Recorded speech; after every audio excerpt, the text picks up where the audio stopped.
It ain't the left side or the right side, then it must be the fin side.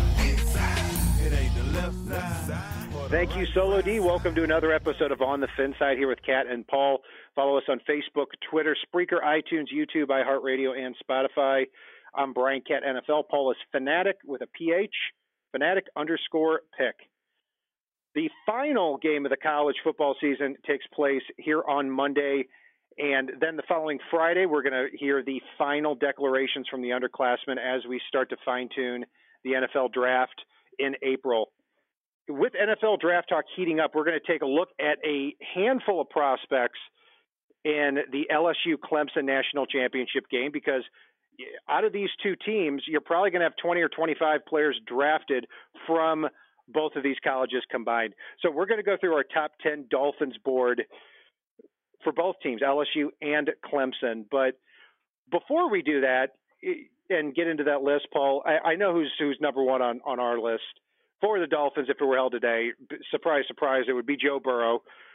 I'll throw it to you first. I think you've earned the right for that, Paul. I mean, he was a projected 5th or 6th round pick before the season started, and he's had an incredible season. Over 5,000 yards, 55 touchdowns, with still a national championship game left to play. What did you originally see in this guy that made you think that he would have a season like this? And in addition to that, your overall analysis of Burrow as a player? It's funny. I kind of hoped he wouldn't have a season like this. I saw the potential in him for becoming a monster. I saw the toughness in him. I saw a lot of touch on his passes. I saw his ability to throw on the run. And I really saw a guy that I liked and thought could transition well to the pro level. Not every college quarterback, or really any position, can translate well to the pro level. What I saw from Joe Burrow, what I saw in the leadership aspects, what I saw just as far as the touch he has on his passes and his ability to throw into a tight window were something that really impressed me. And you'll recall before the season, I was saying I'd rather wait and take Burrow than take Tua at the top of the draft. When Tua was healthy, or only had one ankle surgery, at least at that point, and Joe Burrow was kind of a 5th or 6th round pick. That Certainly doesn't change for me. It doesn't. And one of the scenarios I put out there, because the Cincinnati Bengals are probably going to take Joe Burrow. They're probably not going to trade out of the number 1 spot. Stranger things, though, have happened. Chase Young, who's arguably the best player in this draft, is also out there at a position that the Bengals could use help at. A lot of folks want to talk about who Miami's in love with as far as a quarterback goes, whether they think it's Tua, whether they think it's Love, whether they think it's Herbert, which I know you and I don't. There are always possibilities we need to consider that Joe Burrow is probably unattainable, but he's not definitely unattainable. So if the Bengals are willing to trade out, I would give up a decent chunk to move up. I wouldn't give up a Mike Dick or Ricky Williams haul to move up and get Joe Burrow. But I'd certainly give up at least a couple of 1st-round picks and throw in a second. To me, that's a no-brainer to get a franchise quarterback. Yeah, and I think that's what it would take in order to do that. I mean, like we've talked about, because I think 2 1st-rounders and a 2nd-rounder to swap from 5 to 1. Unless you're willing to do that, I don't even think you pick the phone up because of how it is. And even then, it would be a little bit up in the air. But I think that's a good starting point, because they're not just going to take, a 1st or a 2nd round pick to fall down from Chase Young or Joe Burrow. They're down to 5. So, he's number 1. Go ahead, Paul. One thing I want to add real quick, is if the Bengals do take Chase Young number 1 overall, there becomes no clear-cut player except for maybe Andrew Thomas for the Redskins at number 2. So I'd be willing to pick the phone up, and I'd still give up 2 firsts and a second for him at that point in time, if need be, to go up and get that franchise quarterback. Get somebody that doesn't have the health concerns. Get somebody that has shown he can do it all with his feet, with his arm, with his leadership skills, etc., and has shown the ability to stay healthy even at the times he's taken a pounding. And for me, that would be completely worthwhile to move up and get, even if it's for the number 2 spot, if the Bengals were to take Chase Young or some other ridiculousness as this process goes on. Well, to me, it would have to be Chase Young, a massive haul of picks, like the one we talked about, or they're taking Burrow. And if I were to put a percentage on it right now, I would say it's a 99% chance they take Joe Burrow. I mean, it's a quarterback. It's the best player in college football by far. One of the best seasons we've ever seen out of a player. 6'4", 220 pounds, lives 3 hours away from Cincinnati. I don't think it's a situation where Burrow has to impress the Bengals. I think he has to throw up a significant red flag to deter the Bengals from taking him right now. And Chase Young, to me, would be the only other solution for that. But I put Chase Young at about a 1% chance if they stayed at that number one pick. Because like we've talked about, I mean, after the first two players, Joe Burrow and Chase Young, the draft board drops off significantly. It does. And while I do believe the Bengals are going to take Joe Burrow, I think, and this is for our listeners as well, not just for us, it's if you don't prepare for various scenarios, the second a scenario happens, and we've seen it year in and year out in this NFL draft. You know, Baker Mayfield supposedly wasn't going number one a few years ago. You know, you look back at the last 5 drafts, you can probably point to 5 or 6 absolute shockers in the first 15 picks.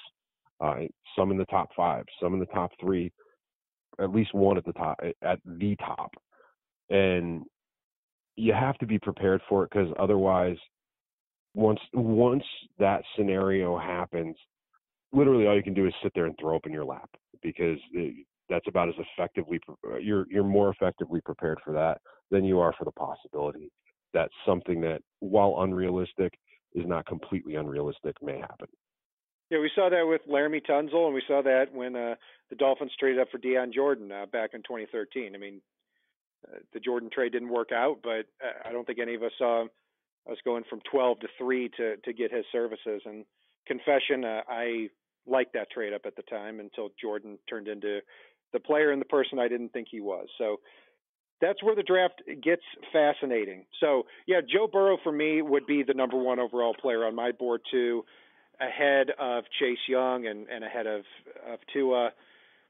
You know, what really won me over with him is how, for a big man, he could put such touch on the ball. And I think that's the main difference traits-wise you see between him and Justin Herbert. Justin Herbert doesn't what I call throw a catchable ball, one that where the ball is toward the tail end of it is pointing down when it goes over the linebacker and is in front of the safety. I think Justin Herbert is really firing the ball high and away. The ball placement's bad a lot. Not the case with Joe Burrow. And what a schedule he faced too. I mean, he played. This will be his 7th game against a team ranked in the top 9 this year. His other 6 games, he completed 77.8% of his passes, 2,320 yards, 22 touchdowns, 2 interceptions, an NFL quarterback rating of almost 140, and 42.7 points a game there with Joe Brady at LSU. So an incredible season from him, and we're getting all the Joe Burrow talk out of the way as much as we can now, because we're not going to spend a significant amount of time talking about him during the draft, because he's likely going to go number 1 to Cincinnati. But, Paul, then that's where it gets interesting, because LSU and Clemson have, like I said, about 20 players on both rosters that could be drafted. Who comes in at number 2 on your list? Mainly because of Miami's absolute lack of a pass rush. K'Lavon Chaisson absolutely is number 2 with an exclamation point on my list. The guy's an elite pass rusher, but he's not limited to that. He can set the edge. He can drop back in coverage and be effective. Yeah, he only had 6.5 sacks this year, but he had 2 passes defense. He had a forced fumble. I think he dropped in coverage more than he rushed the passer in the Alabama game. And the guy can do it all. He's a very complete and polished DN/outside linebacker/edge player that's a beautiful fit for a Brian Flores defense, even one that might lose Patrick Graham as we move forward here. I think Brian Flores would have a ton of fun scheming and fitting K'Lavon Chaisson into this Dolphins defense, and we would suddenly have a pass rush again.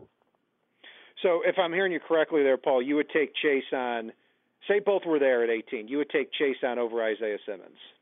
Yes. Got it. It's close, but yes. Yeah, and I was very close on that too myself, because Isaiah Simmons, I put slightly ahead of that list, and I'm impressed you had the courage to put Chaisson slightly ahead. I've got Simmons at number 2, but barely. I mean, a lot of Dolphins Twitter are raving about this guy, and there's a lot to rave about. I mean, you look back at his season, he had 7 sacks, 2 forced fumbles, 14.5 tackles for loss. Even more impressive, according to PFF, the snaps he took at each position. He took 104 snaps at defensive line, 203 as a stand-up linebacker, 230 as a slot cornerback, 106 at free safety, and even 6 as a boundary cornerback. So mouth-watering versatility.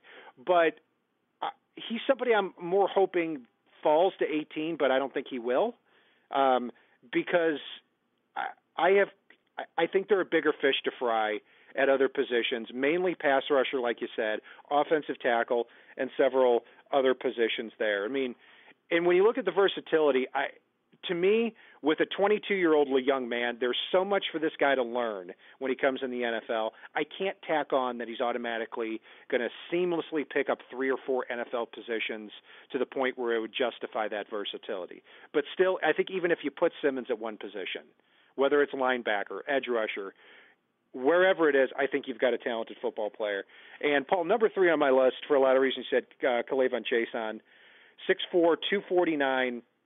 You know, when I watched him on tape, I look back at Vince Beagle and think of the roles that he plays. One time you'll see Beagle rush off the edge on third down. One time you'll see him drop back into coverage. Another time you'll see him take the running back out in the flat. And I think that's going to be very good versatility as well. You know, he doesn't have the sacks on his resume that a Chase Young has. I mean, this past year was his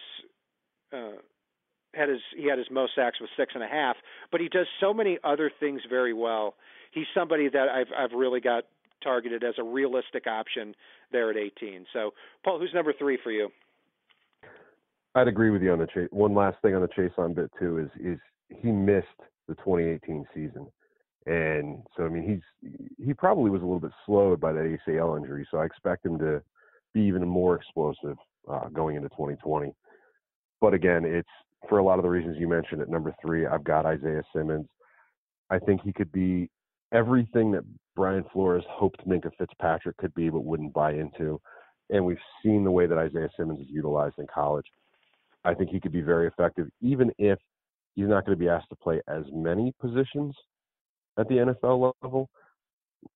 He could absolutely be a flexible piece in that secondary that you can move around. And guys like Chaisson and Simmons that you can move around a little bit and put in various roles only help you with confusing opposing offenses, because you can keep the same personnel on the field and do a lot of effective things. So, yeah, for a lot of the reasons you mentioned, Isaiah Simmons is right there at number 3, closely behind Chaisson, but just a little after based on need, because of the fact that Miami is a little bit thick in some ways at safety and could probably improve there more through free agency, whereas as pass rusher, edge rusher, outside linebacker, Miami almost needs to look at the draft to improve that. Yeah, I'm with you there, Paul. So it sounds like obviously we would take Burrow at 5, we trade up for him, and Isaiah Simmons and K'Lavon Chaisson appear to be good options for both of us if they fell to 18. I think Chaisson is a little bit more of a chance to fall to 18, but you know we have him very, very closely ranked on our boards there. And 4th, you know, again, we kind of go down maybe another tier, maybe not, but it is down another tier for me, and that's I've got safety Grant Delpit there. And he and my number 5 guy, I was switching back and forth in preparation for this show a lot. You know, he's a player that we were really high on heading into the year. I mean, like I'm talking top 5, top 10 high on heading into this year, and didn't have the best year. He still won the Thorpe Award for the best defensive back in the country. A lot of people thought it should have gone to somebody else, but he did win that award. Not quite sure if he deserved it. He had a lot of missed tackles this year for LSU's defense. 2 interceptions, no forced fumbles, 59 tackles, 3.5 tackles for loss, 7 passes defended. So not eye-popping numbers as far as the stat box is concerned. He's somebody that I would see that would start out at the free safety spot, and you'd see him rotating throughout the defense because he's not that true center fielder like an Earl Thomas, and he plays a little bit more like a strong safety because he's better coming up, using those instincts to read the play, come up, run, and hit on that. So at 18, I still can't say with a straight face that I would take Grant Delpit as we sit here today, but would certainly be pretty good value there, late first, early second round for the Dolphins. So Grant Delpit comes in at number 4 for me. For me at number 4, I've got Christian Fulton. If he was there at 18, Chason, Simmons were both gone, I would take Fulton all day. He can play on the boundary. He can play in the nickel. He can play effectively in almost any type of coverage. He's got decent size. He's very physical. He can be a little bit too physical downfield at times, but he can be that guy opposite Xavier Howard next year. And that's a big gaping hole at the moment. I know Nick Needham played well down the stretch. Fulton would be an absolute upgrade over Nick Needham as much as I like the guy. And suddenly you're a lot more talented at the corner position heading into the 2020 season with Fulton opposite Xavier Howard, with Nick Needham there to be that third corner, with McCain still there, with Eric Rowe at safety as well. I mean, you're in really good shape with that secondary if you can add a Christian Fulton in the mid-first round. Fulton is number 5 on mine, and very easily could have been number 4. And it wouldn't surprise me by the end of the week if Fulton were back up at 4. Yeah, you nailed it on him. I mean, he's a big physical cornerback. He's 6 foot, 200 pounds, and he's very consistent from year to year. He had a little bit of an injury this year, so he probably had a better 2018 season. But I remember at this time last year, Greedy Williams was the top 5 lock. He ended up being a mid-second round pick, and Christian Fulton was the best cornerback on their team at that time. So I think he's a solid pick across the board. 18 might be a little bit too rich for my blood, but I would certainly consider it. 26 or early second round, I think would be tremendous value for him there. Number 5, Paul, on your list, does Grant Delpit make the top 5 for you? He just misses it, believe it or not. And a lot of that has to do – so we've gone over this through our free agency shows that we've done thus far, whether it's our internal free agency, our external free agency shows. Wide receivers is absolutely a deep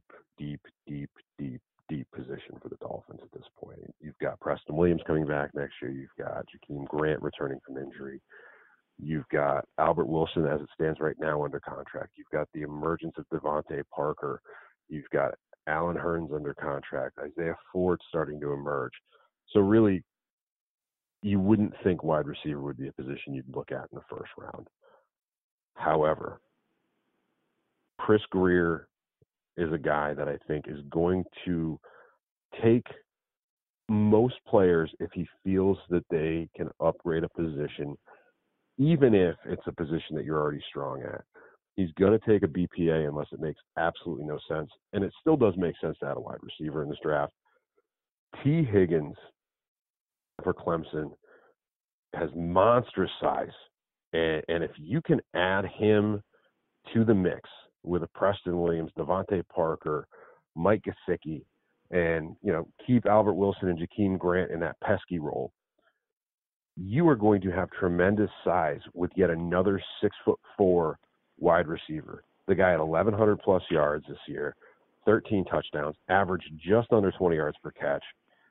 He's had 25 touchdowns over the past 2 seasons, and he's a huge reason why Clemson is where they are today.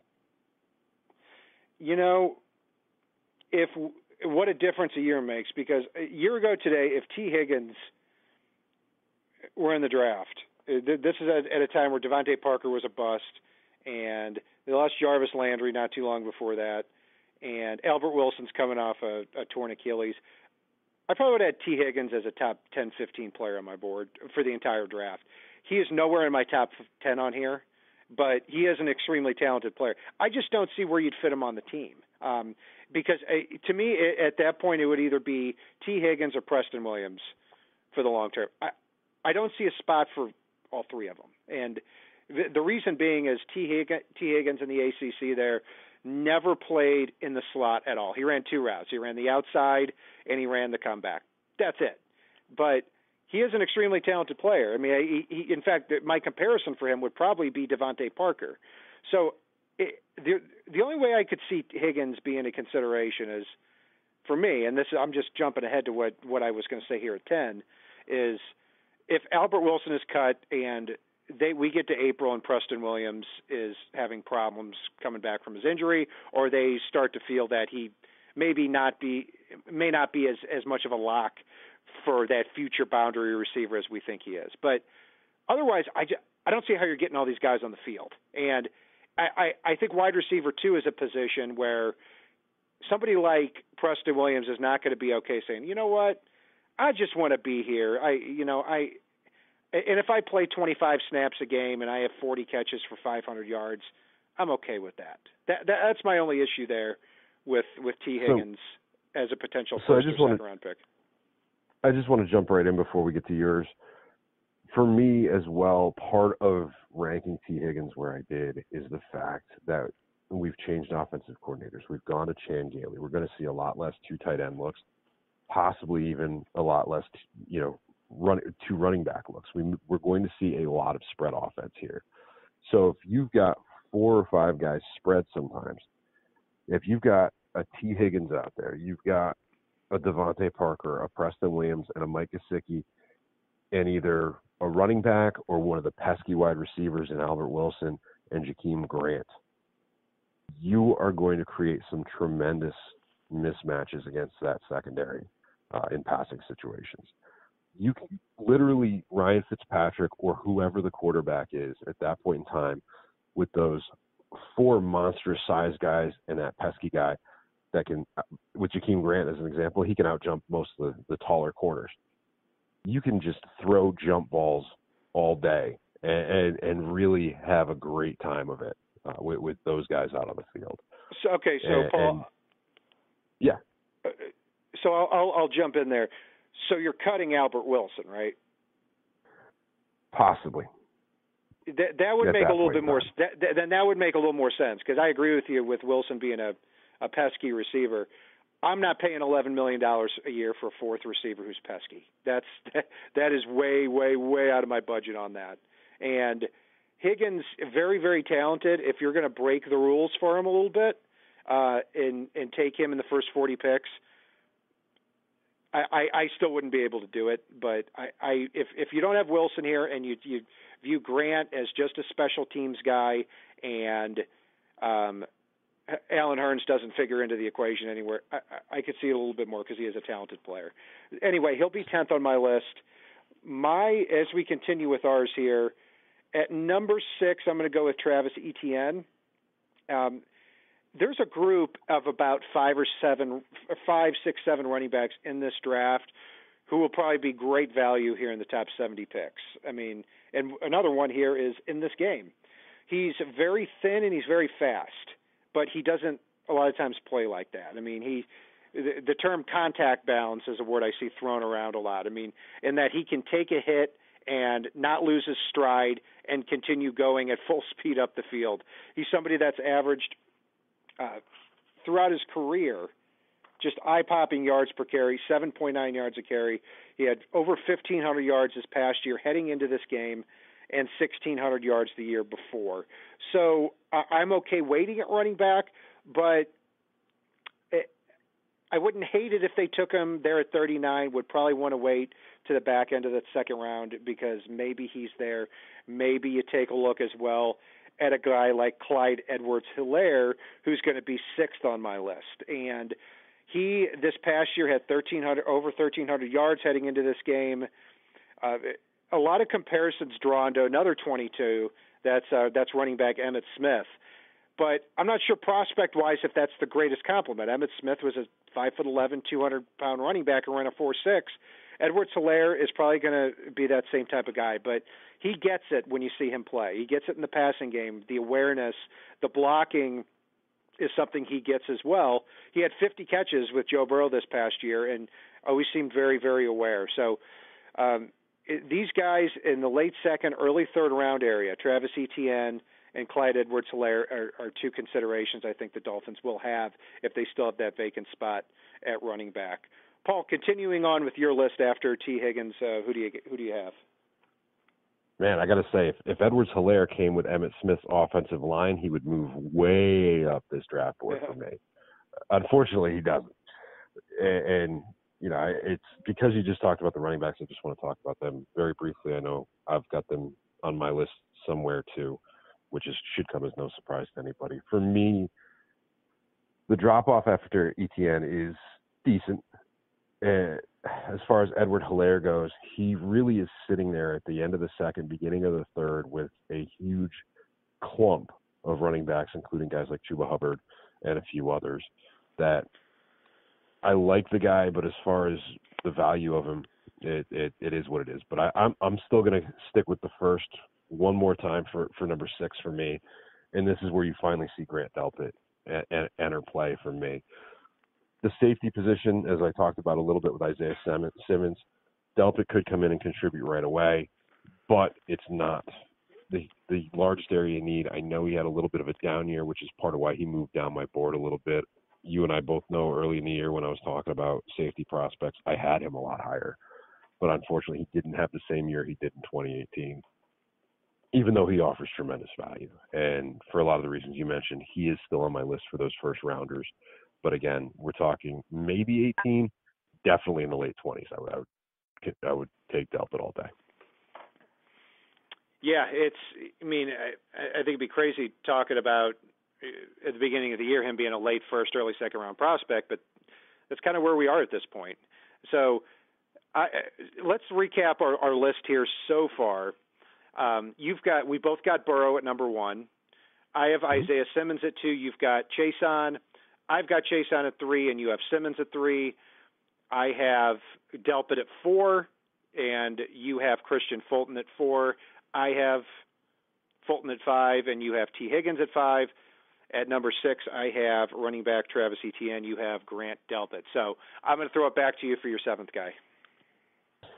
For my 7th guy, while I do think the running backs will come off the board that we've referenced before this player, as far as it goes for Miami, I think Lloyd Cushenberry is a huge area of need, and he's a very athletic center for LSU. He can really move around. He's got great size. He's good in pass protection. He's good in the running game, and can be that leader in the middle of Miami's offensive line. It's going to be very hard to fill the center position. I've seen Travis Wingfield talk about Karras, and I've seen a few folks that want to draft Tyler Beatis. I can't pronounce his last name yet. But I think Cushenberry is somebody, both value-wise and need-wise, can come in, even if you're drafting him in the 3rd round, which is where I think he's going to end up going, if not a little bit later, and immediately start for the Dolphins over Daniel Kilgore. I think he beats him out in camp, and I think he gives you some mobility we haven't seen at the position since Mike Pouncey left. And really, mobile centers are not a dime a dozen. Ones that you can pull like a guard are not a dime a dozen. And I think that he really has that ability from the center position, and you can do a lot of fun things once you start adding ability and flexibility back into the Dolphins' offensive line. I have Edwards-Helaire at 7, like I said, and my number 8 guy is Cushenberry as well, and you touched on a lot of it there. What I noticed about him when I watched him is, I see the raw potential. If you're talking about somebody here who's 6'3", 6'4", 315 pounds, coming out as an underclassman. One thing he certainly needs to improve on is his core strength and his balance, because I see him kind of all over the place. I see him losing a lot of battles because he doesn't have that balance and that core strength. I also think, too, that that's something that you can teach and something that you develop. And you get him into the weight room, he gets stronger, and you teach him fundamentals and techniques that we anticipate this Dolphins coaching staff doing. And then I think you might have a complete football player. And if you do, you're right, Paul. I mean, Daniel Kilgore got pushed back a lot this year. Evan Boehm wasn't quite what we thought he'd be. Also played a lot of guard instead of center. So, I mean, and Michael Dieter may be a possibility at that center position as well there. So that's Cushenberry's number 8. Who is number 8 on your list? I'm actually going to throw 8 and 9 out together, and you'll understand why. I've got Edwards-Helaire and then Travis Etienne, and you've already touched on a lot of the reasons for them. Running back is a huge area of need for the Dolphins. I expect Edwards-Helaire to be there in the third potentially, but he could go as high as the top of the second. I like Chuba Hubbard a little bit better, which we're not reviewing today. But again, he definitely would offer value. I just think the running back position is so deep in this year's draft. And the reason I have Etienne below Helaire is I expect Etienne to go at the end of the first, beginning of the second. That is not an area I want Miami to draft a running back at this point in time. So he just moves down based upon where I think he goes in this draft, where he's projected to go in this draft, barring a video with a gas mask bong. I don't see him sliding very far, especially if he does have a good game tomorrow evening. But again, it's mainly for those two. They slide a little bit based on the depth of the position for me, and based on where the projected draft prospect or draft position is when it comes to ETN. Yeah, it makes a lot of sense. And number 9 on my list, I think I said he was 10, but he's actually 9, and that is T. Higgins. I mean, again, I see no need at boundary wide receiver, but I look at that 70th pick in the third round, and I think, you know what? If the inexperienced route tree comes into play, if the lack of physicality comes into play, and he's viewed as more of a Justin Hunter type of prospect as opposed to a Devontae Parker or Julio Jones type of prospect, then maybe he falls a little bit. That'd be the only situation there with Higgins, just the best player available type there at 9. Very talented player. Number 10, to round out my list, is guard John Simpson. They're 6'4", 330 pounds. Definitely has all the physical tools, is somebody who gets a hat on the hat in the run game. I was really disappointed with what I saw out of him this past weekend against Ohio State, because I thought that several players on that interior line gave him a lot of problems in pass protection. He dips his head a lot when in pass protection. We hope that he would hope that those fundamentals get figured out as he enters the NFL game. I view him as more of a third, fourth round type of prospect. So that would round out my top 10 list, Paul. And number 10 on yours is Sadiq Charles. He's a very talented player, but he comes with some question marks. He's been sat a few times by quote-unquote coach's decision. When he's been out there, he's done a very good job protecting Burrow as well as in the run game. But he comes with some question marks, which may make him a bigger value or may make him a bigger possibility to be a bust, whether it's on the field or off it. There's a lot that has to be answered for, especially when you look at the fact that Flores and Greer are big character guys as far as that goes. I think Sadiq's value has slid in this draft a bit based around some of the question marks that are out there based on him being sat a lot. But if he can be the player we've seen flashes of, he'd offer tremendous value at the point in time that he is available for the Dolphins to take a swing at him. So for me, it'd be Sadiq Charles. Yeah, kind of. At the time we're recording this show, Charles is up in the air of whether or not he's going to declare for the draft. He would certainly benefit by going back for his senior year.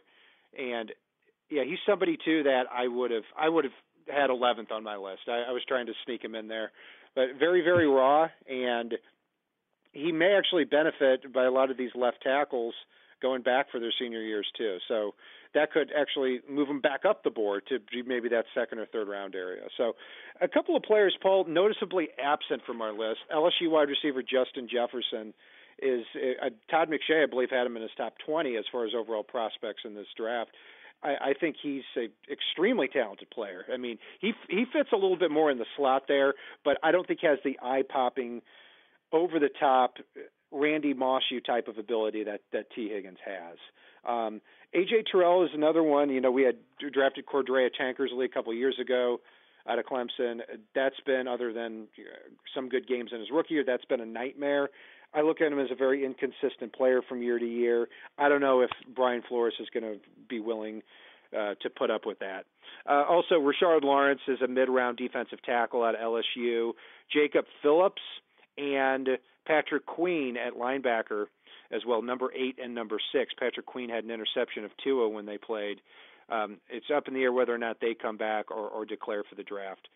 And finally, on the Clemson side of the ball, the only two other names that really stick out at me are Tremaine Ankrum, the right guard. He's about 6'1.5", 6'2", but a good football player. And so look out for him. They're number 73.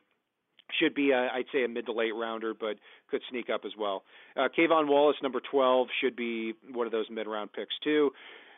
Not overly big, not overly fast, but has a lot of awareness for the game too. So, Paul, anybody else out of these prospects that we've talked about or may not have talked about stick out for you? Yeah, Kayvon Wallace is one guy that I'm really looking at, as well as I'm glad you brought up Rashard Lawrence. I think they're both going to offer tremendous value at the point that they're available and could be guys that could sneak into the rotation on defense, if not vie for a starting job very early in the process, even as rookies. So the fact that these guys are going to be available later on, I've taken Kayvon Wallace a few times in mock drafts thus far, and really they're two players that could drastically improve their stock as the offseason wears on. But as it stands today, where I think they're projected versus the value that they bring to the table, those are two guys to definitely keep an eye on that just missed my list. And to wrap up the show, probably the two most important questions. Number one, what is your prediction, Paul, for the national championship game, LSU versus Clemson?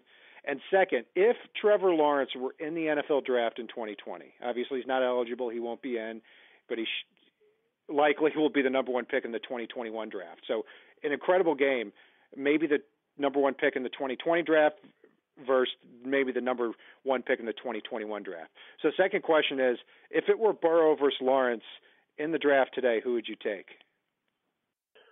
Which one do you want me to answer first? Either one. As far as my prediction, I think LSU has been a total buzzsaw against everyone this year. You know, you can keep throwing number 1, number 2, number 3, number 4 ranked teams at them, and they are destroying them, not even keeping it close. And you look at Joe Burrow and what he did in that first game of these playoffs. I mean, the man threw for how many touchdowns and almost 500 yards, I believe it was, in the first half. I think it was 8 touchdowns he accounted for. 7. And 7. Sorry, I thought he had added a rushing one too. But regardless, we're debating 7 or 8 touchdowns in the first half of a game. And Clemson is a phenomenal team. Trevor Lawrence is a phenomenal talent, but I just don't see them stopping this LSU juggernaut. I think we're going to hear Ed Orgeron screaming up on the pulpit how excited he is about his boys doing what they do after this one, and it's well deserved. I think it would put a great exclamation point on what's been an absolutely magical season for the LSU Tigers. As far as the second question, it's a lot closer for me between Burrow and Lawrence than it is between Burrow and Tua right now. I don't think Miami has a crack at Lawrence next year. But all things being equal, if both of them were in the same draft, as it stands right now, I would take Burrow, but I would not be unhappy with either prospect. I love Trevor Lawrence. I love his ability there just is no one playing better right now than Joe Burrow at the quarterback position, and it's just not close. He is undeniably throwing up some insane numbers. I mean, he is playing like it is a video game, not like it's real life. And, Trevor Lawrence is going to be a phenomenal NFL quarterback unless something drastic happens. And for me, I would go Joe Burrow, but I would not be unhappy with Trevor Lawrence like I would with some of the other prospects that are in this year's draft. It would be a tough one for me. And, yeah, I would have Burrow and Trevor Lawrence definitively above Tua if the draft were held today, largely because of the injury. But I don't know if I would have had – I think I would have had Tua third on this list regardless of the injury. And that's not a slam against Tua. It's just more of a credit to Joe Burrow and to Trevor Lawrence. I would barely take Lawrence because for two reasons. One, he has done it over 2 years instead of one. I know that's nitpicking, but Joe Burrow has gone from the fifth or sixth rounder that was projected into that number one overall pick. I think he's more the number one overall pick, but he did jump from 57% completion to 77% completion in 1 year. I would still take him number one. Great player, great prospect. Number two, yeah, I'm with you on LSU. I see them coming away with this. If I had to give a score, I would go I'm going to go 35-28 LSU, and they win the national championship. That will do it for our breakdown of the Clemson LSU rosters as we head into the national championship game. Should be one for the ages. And you're listening to Paul and Kat on the Fin side. You can follow me at Brian Cat NFL. Paul is Fanatic with a PH, Fanatic_pick. You can follow us on Facebook, Twitter, Spreaker, iTunes, YouTube, iHeartRadio, and Spotify. Follow us throughout the entire offseason, into free agency, into the draft, and into the season. And if it's not on the right side and it's not on the left side, it is on the Fin side. Solo D, take us home. It ain't the left side or the right side, and it must be the Fin side. It ain't the left side or the right side, and it must be the Fin side. Listen, Dolphins fans across the land all tuning in to see what Brian Cat and